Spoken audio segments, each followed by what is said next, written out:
Hi, my name is Eric Froemling, and I'm a hobby game developer here in San Francisco. And today I'm going to talk a little bit about my game Bomb Squad. Bomb Squad is really, it's about multiplayer. It's about, it doesn't really have a story. I didn't want to try to slap a story on there or anything. I just wanted a game that's fun to play with some friends. You know, that's actually why I made it. I made it back in the day to play with, my cousins who would come over for Thanksgiving dinner at the family house and stuff. I never really intended to release it or put it out in the world. It was just something to play fun multiplayer games, between rounds of Halo at our friends' parties.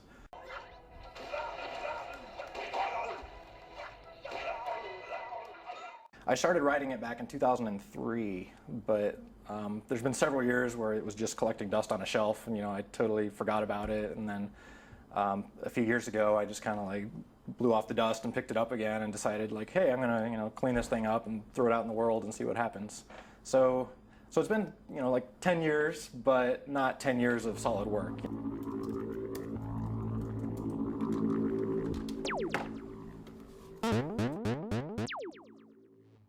I got into coding and tinkering around with computer stuff and graphics and this and that, and so at some point it started off as a weekend project, just like, hey, I think I can make a game, let's make this simple little thing where a square attacks another square or something. And then that turns into a month project, that turns into a year project, and here I am like 10 years later, still working on my little squares attacking each other.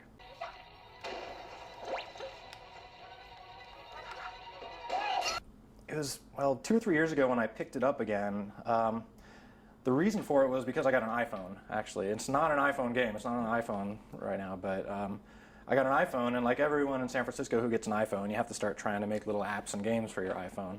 So I started doing that. I started making a goofy little iPhone game, and then I realized at some point, a few weeks into that, like, wait, I have this game already, like 85% done, sitting over here in the corner. Like, why am I starting over? Like, it's not on the iPhone, but it's it's a lot closer to being something real. So that kind of is what motivated me to jump back on the wagon here. I mean, what kind of challenges did you encounter making the game?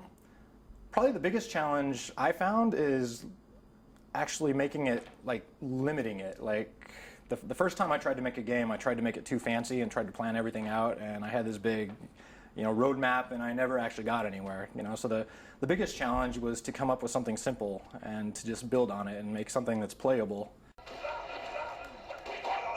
And there's tons of stuff I still want to add to it, like maybe internet multiplayer or some customization stuff where you can make your own characters or make your own maps or make your own little mini game types. So I don't know if I'll ever exhaust all my little additions I want to add to it, but but I'm pretty happy where it is now, though. Again, I don't know if there will be a final product. There's a phrase I like that's it's artwork is never completed, it's only abandoned. So I kind of go by that in working on this game, that maybe I'll come up with another project at some point to take up my hobby time, or maybe I will feel like it's done someday, but I haven't gotten to that point yet.